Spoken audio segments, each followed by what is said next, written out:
Legenda keris tangguh Endo-Endo.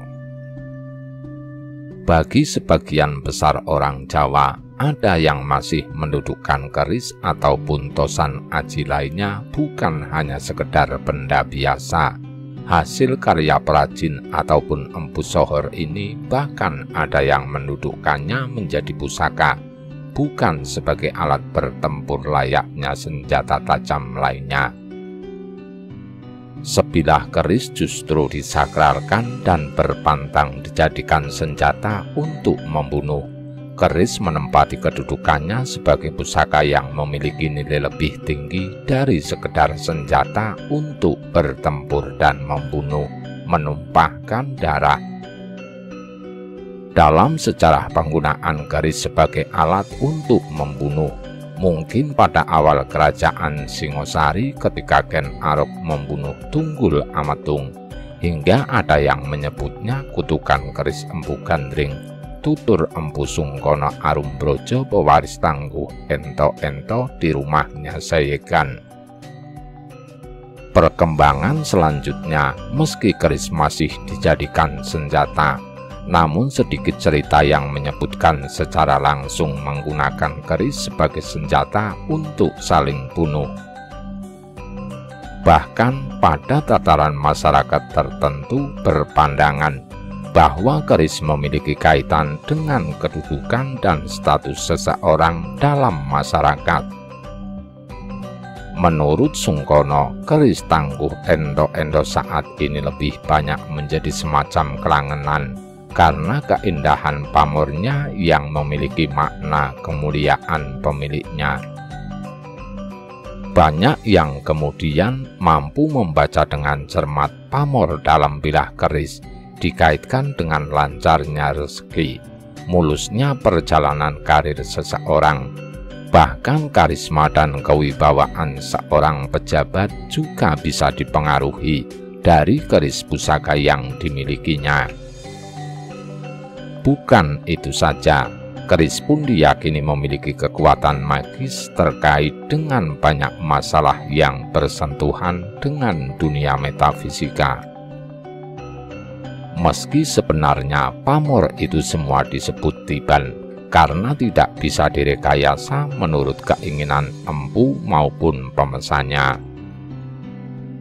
Namun pada sebagian orang, justru melihat pamor bukan dari kekuatan energi dalam proses penempaan bahan di pesalen, tapi lebih pada bentuknya yang unik itu, tandas generasi ke-17 dari Empu Supa Majapahit ini.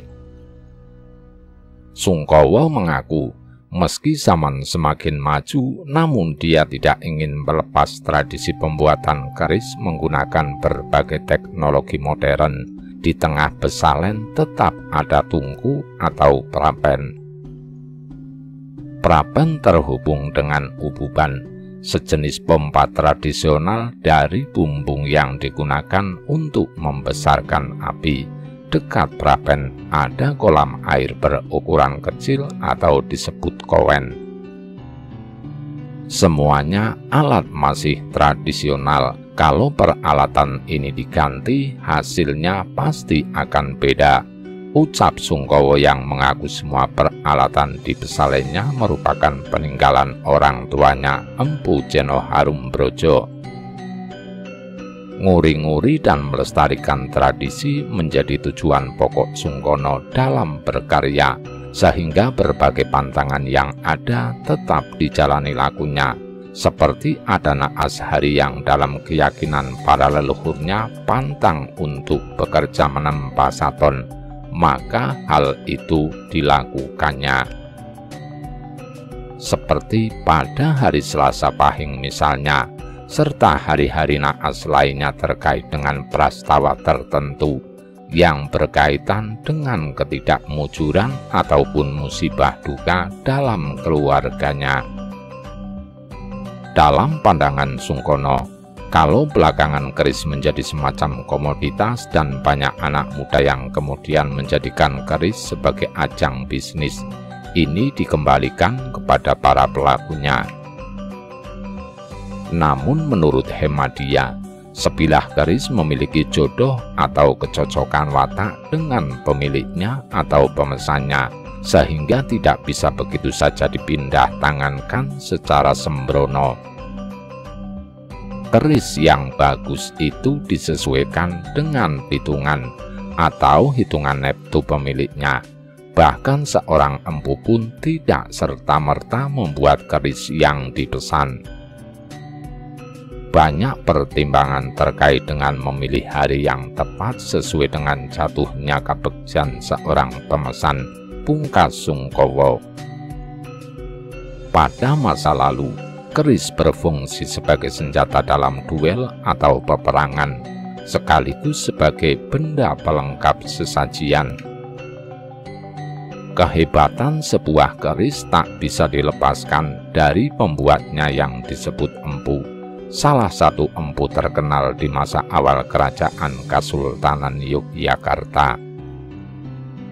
Sejarah perkerisan di Yogyakarta memiliki catatan tersendiri. Hal itu seiring dengan pergerakan politik dalam negeri kerajaan Mataram Islam di Surakarta.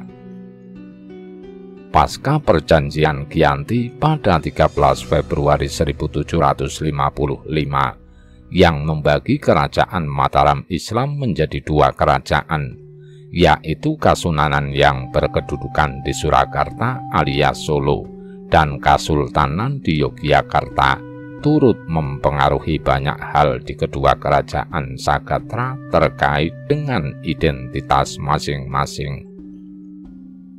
Ketika Pangeran Mangkubumi mulai membangun Kasultanan, tidak serta-merta langsung mendirikan singgasananya di ibu kota kerajaan Yogyakarta yang sekarang ini, tapi terlebih dahulu menempati dan membangun pesanggerahan di Ambar Ketawang sebagai lokasi transit dalam masa transisi atau palihan negari.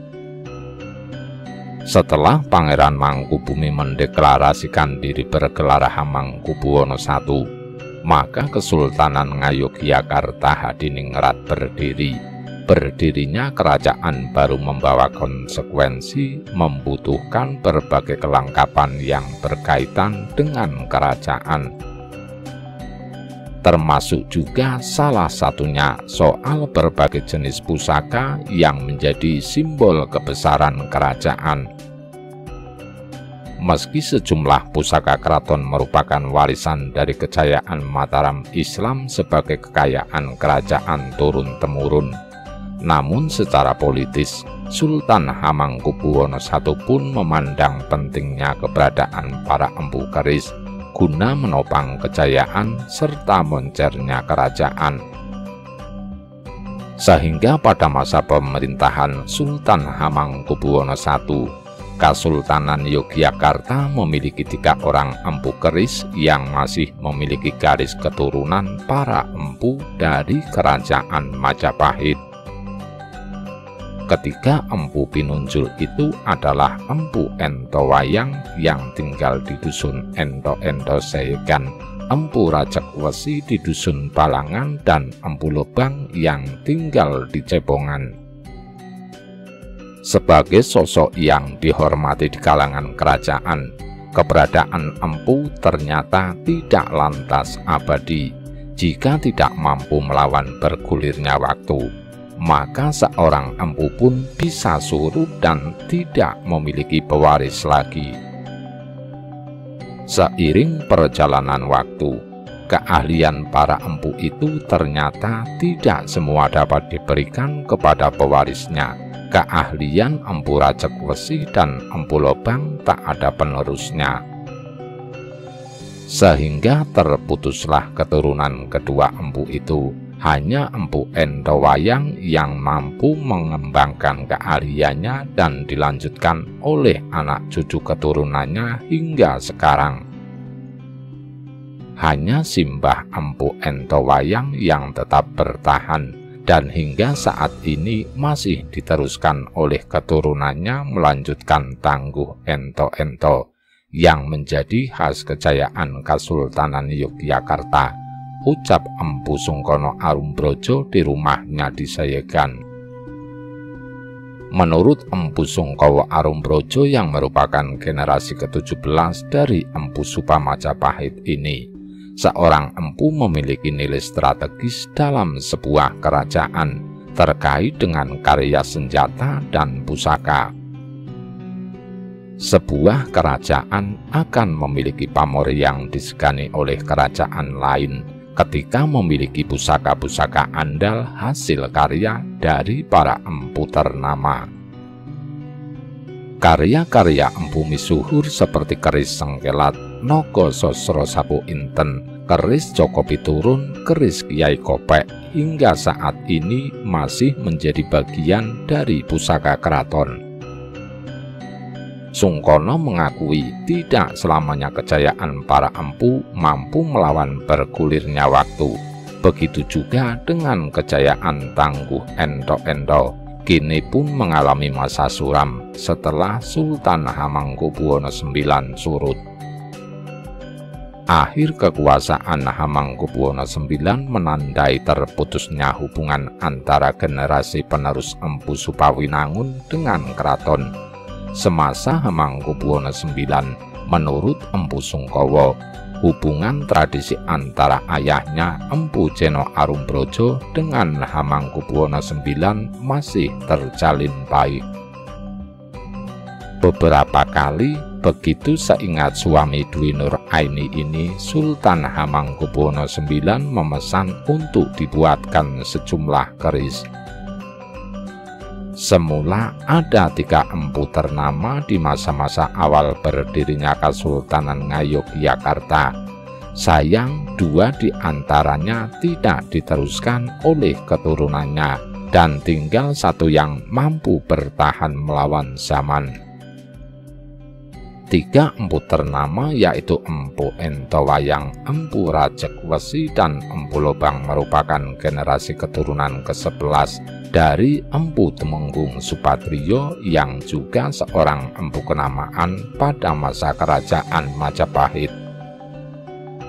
Ketika empu tersebut melakukan eksodus ke kerajaan yang baru berdiri, Kesultanan Ngayogyakarta, menurut Sungkono ini adalah bentuk pengabdian para leluhurnya dalam upaya memperkuat kesultanan yang dipimpin Sultan Hamengkubuwono I.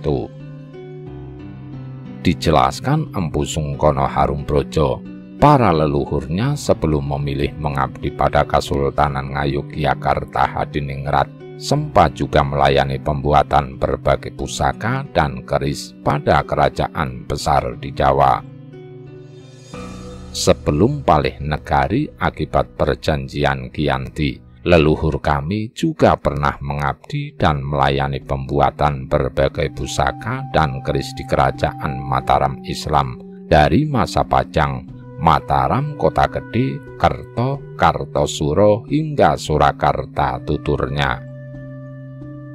Setelah perjanjian Giyanti yang membagi Kerajaan Mataram menjadi 2 wilayah, keturunan Empu Tumenggung Supatrio ini memilih hijrah memasuki Yogyakarta. Empu Entowayang memilih tinggal di dusun Ento-Ento Moyudan yang letaknya relatif berdekatan dengan pusat pemerintahan, sementara yang saat itu berada di Pesanggerahan Ambar Binangun Gamping. Regenerasi pun silih berganti dalam silsilah keluarga Empu Entowayang. Keahlian sebagai pembuat senjata pusaka terus diturunkan dari generasi ke generasi berikutnya dengan proses alami. Sementara itu, pada kedua empu lainnya, yaitu Empu Rajek Wesi di Balangan dan Empu Lobang di Cepongan, entah pada generasi keberapa, ilmu sebagai pembuat senjata dan pusaka tidak lagi dijadikan profesi oleh anak keturunannya. Menurut Empu Sungkowo, ada 2 kemungkinan ilmu pembuatan senjata dan pusaka keris tidak bisa berlanjut dan terhenti. Karena tidak memiliki keturunan, baik anak laki-laki maupun perempuan, atau karena tidak ada anak yang mau melanjutkan pekerjaan sebagai seorang empu tuturnya. Meskipun empu pada umumnya terjadi turun-temurun, namun ternyata tidak mudah menurunkan ilmu empu. Banyak syarat yang harus dilakukan dan jika gagal, maka resikonya pewaris empu akan terhenti. Menjalani pekerjaan sebagai seorang empu bukanlah profesi yang mudah. Alih keilmuan biasanya dilakukan secara turun-temurun dan lewat proses alam yang ketat.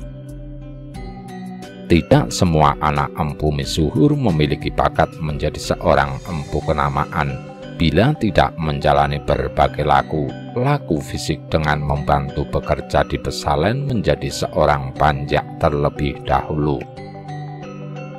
Kalau dipandang sudah memiliki ketangguhan dalam menjalani pekerjaan sebagai asisten, lantas harus menjalani laku batin dengan berbagai ritual, menurut tradisi seperti berbagai puasa, seperti puasa ngapit weton, Senin Kamis, puasa mutih, bahkan hingga puasa ngebleng sesuai jumlah hari yang biasa mencapai hitungan 40 hari dalam almanak Jawa.